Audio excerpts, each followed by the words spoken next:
जीवन कैसा होता है?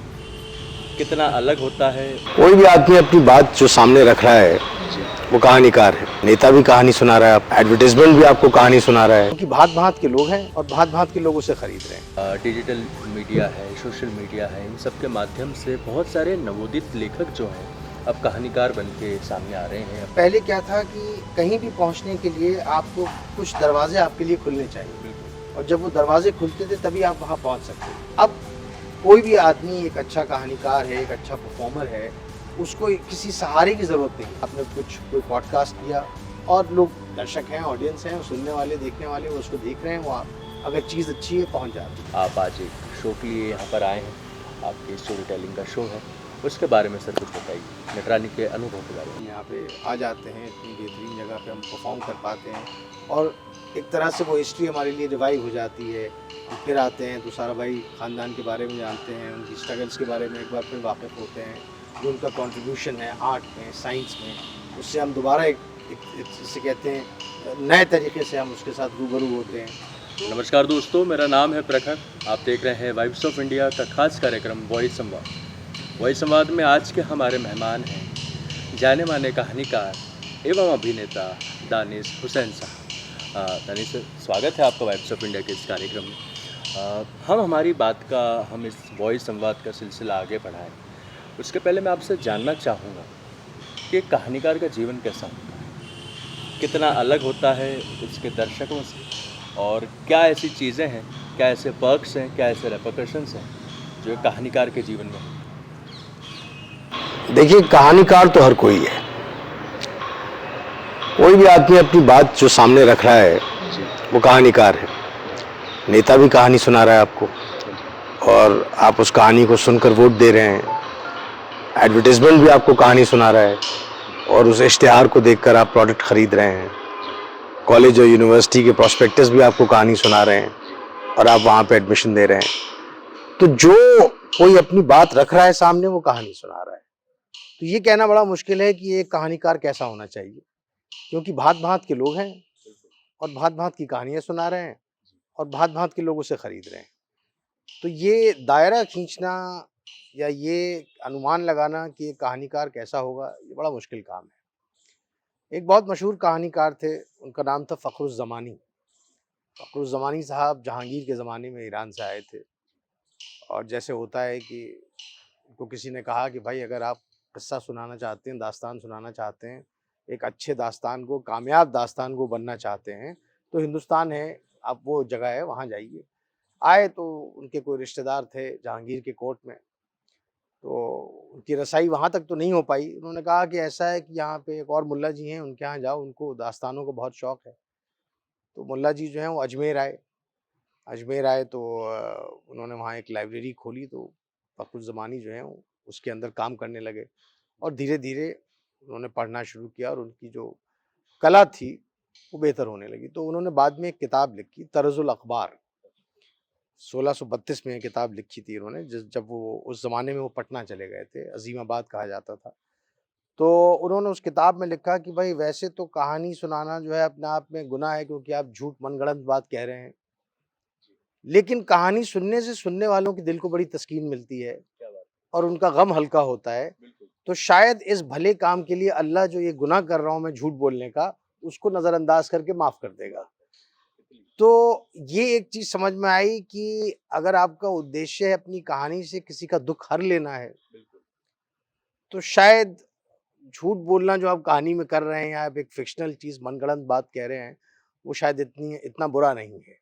क्योंकि उसका ऑब्जेक्टिव जो है, जो उद्देश्य है, वो ये है कि सुनने वाले के दुःख को हर लेना।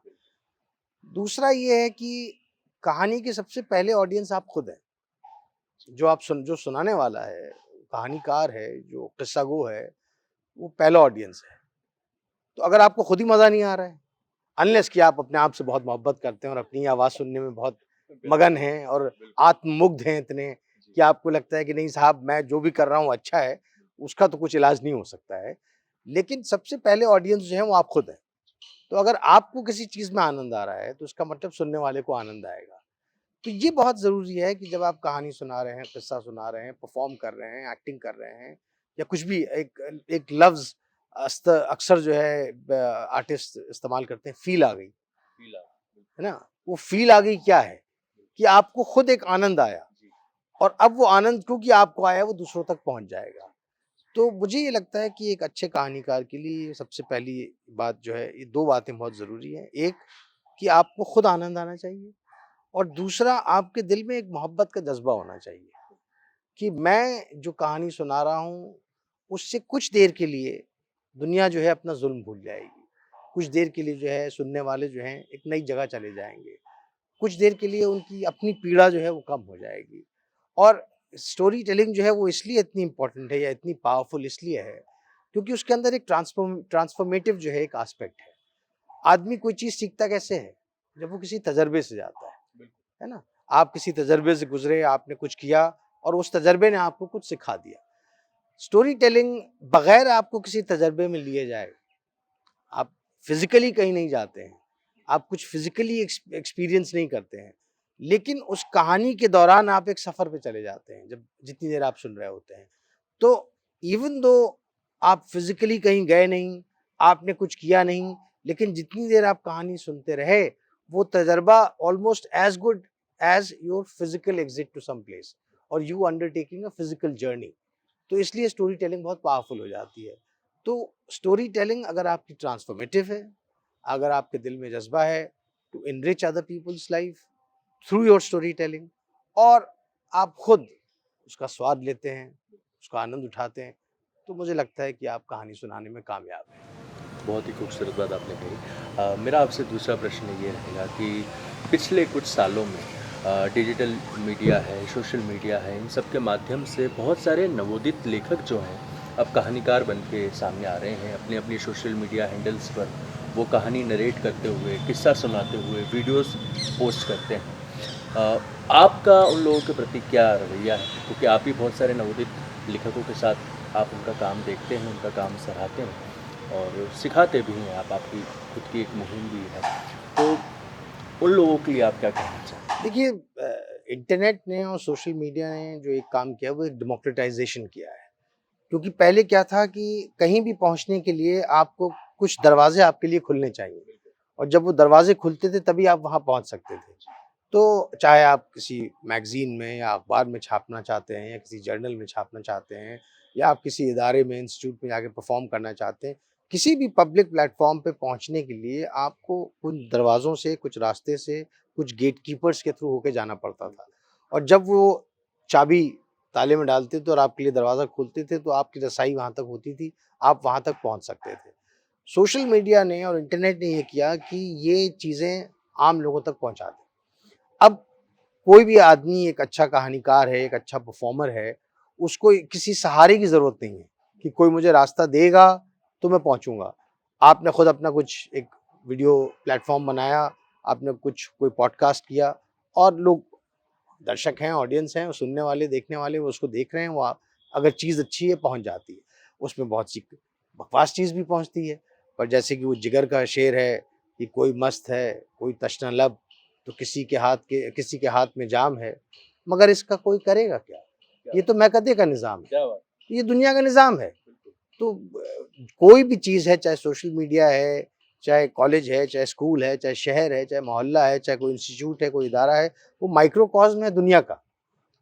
वो एक रिप्रेजेंटेटिव है पूरी दुनिया का। तो जैसी दुनिया है वैसे लोग वहाँ भी होंगे, कुछ अच्छे भी होंगे, कुछ ख़राब भी होंगे, कुछ शानदार माल भी चल रहा होगा, कुछ कचड़ा माल भी चल रहा होगा।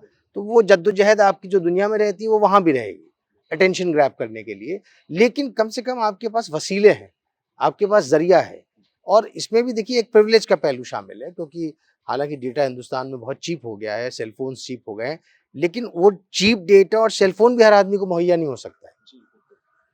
तो अब ये हम जो सोचते हैं कि डेमोक्रेटाइजेशन है, ये डेमोक्रेटाइजेशन एक स्तर पे है, उसके नीचे भी बहुत बड़ी दुनिया है जो वहां तक नहीं पहुंच पा रही है, जिसके लिए वो जरिया वो क्रिएट करना, वहां पहुंचना मुश्किल है। तो हमको ये सोचना पड़ेगा कि किस तरह से हम अपने सिस्टम्स को, इंस्टीट्यूशंस को, जो पब्लिक प्लेटफॉर्म्स हैं उनको इस तरह से बनाएं कि जो वीकेस्ट लिंक है सोसाइटी में वो वहां तक पहुंचे। क्योंकि ये कहना आसान है कि डेमोक्रेटाइजेशन है, लेकिन डेमोक्रेटाइजेशन में आप ये भी तो देखिए ना कि वो एक स्मार्टफोन कितने लोग खरीद सकते हैं, और वो डेटा कितने लोग चला सकते हैं, और वो कितने लोग जो हैं उनके पास ये ज़रिया है कि उसको ख़रीद के अपना माल बना के अपनी बात को कह सकें और वो पहुंचा सकें। तो ये बात सही है कि पहले अगर 100 में से 1 लोग या 2 लोगों के पास वो चीज़ें थीं, तो अब कम से कम 30 लोगों के पास वो चीज़ें हैं या 40 लोगों के पास वो चीज़ें हैं। लेकिन 60 लोग अभी भी नीचे हैं, उनके बारे में भी सोचना होगा कि कहानी कैसे उन तक पहुँचाई जाए और वो अपनी कहानी किस तरह से बयान कर सकें। और सर आखिरी में कि आप इस वक्त ही जो हमारा संवाद हो रहा है वो नटरानी के प्रांगण में हो रहा है। आप आज एक शो के लिए यहाँ पर आए हैं, आपकी स्टोरी टेलिंग का शो है, उसके बारे में सर कुछ बताइए, नटरानी के अनुभव के बारे में। भाई नटरानी बहुत ख़ास जगह है, एक बहुत तवील लंबी हिस्ट्री है इस जगह की, और जिस तरह के दिग्गज लोग यहाँ इस जगह से जुड़े हुए हैं, जिन्होंने इस जगह को पाला है, इसको सराहा है, इसको सपोर्ट किया है, इसको सस्टेन किया है, तो वो एक बहुत रिच हिस्ट्री है अपने आप में। हम उस हिस्ट्री के सामने बौने हैं, बहुत छोटे हैं उस हिस्ट्री के सामने, और ये हमारी खुशकिस्मती है कि मलिका बहन जो हैं वो हमें साल 2 साल में एक बार बुला लेती हैं, हम यहाँ पे आ जाते हैं, इतनी बेहतरीन जगह पे हम परफॉर्म कर पाते हैं, और एक तरह से वो हिस्ट्री हमारे लिए रिवाइव हो जाती है।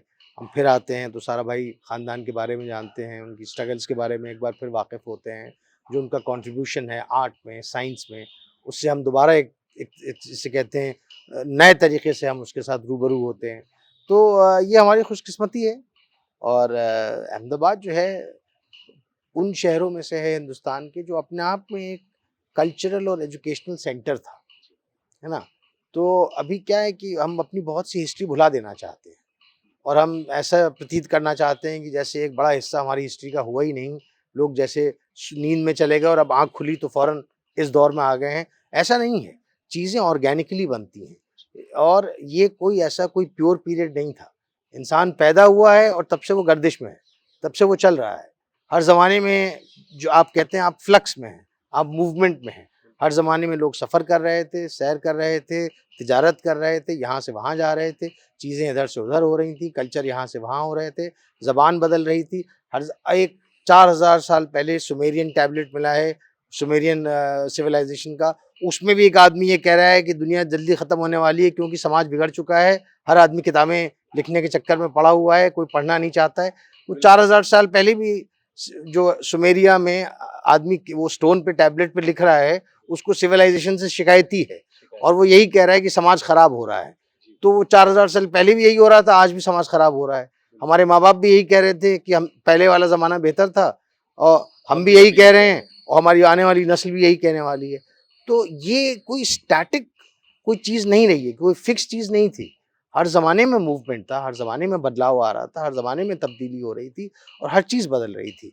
तो ये चीज़ें चलती रहेंगी, और उसके अंदर जो है आप किसी चीज़ को, किसी धरोहर को बचा के रखें, वो बहुत बड़ी बात है।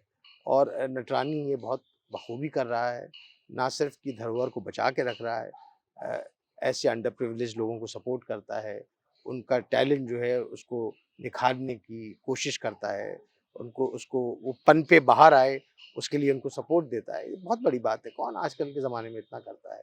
और हमारी खुशकिस्मती है कि हम नटरानी आते हैं, हम यहाँ पे परफॉर्म करते हैं, अहमदाबाद के लोगों के साथ जो है हम रूबरू हो पाते हैं, मिल पाते हैं, उनको अपने कहानी किस्से सुना पाते हैं, और अच्छा लगता है। जैसे लखनऊ है, अहमदाबाद है, जयपुर है, पटना है, ये सब पुराने हिस्टोरिकल शहर हैं, हैदराबाद है, यहाँ पे कल्चर है, ज़बान है, अदब है, तहज़ीब है, और अभी भी मरा हाथी भी 1.25 लाख का होता है।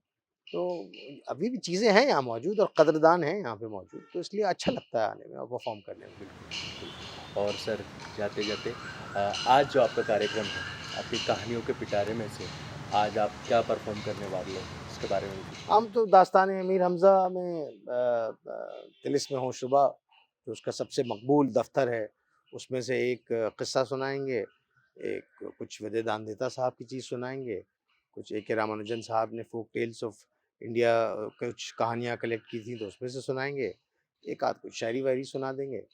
आप लोगों का मूड देखेंगे, जब तक आप लोग साथ चल रहे हैं हम साथ चलते रहेंगे, जहाँ लगेगा आप थक रहे हैं, खाने वाने के चक्कर में हैं, तो हम लपेट देंगे कहानी अपनी, और क्या। अपने कीमती वक्त दिया वाइब्स ऑफ इंडिया को, इसके लिए बहुत बहुत शुक्रिया। Thank you. बहुत ही अच्छा लगा आपसे। थैंक यू, शुक्रिया, thank you so much everyone.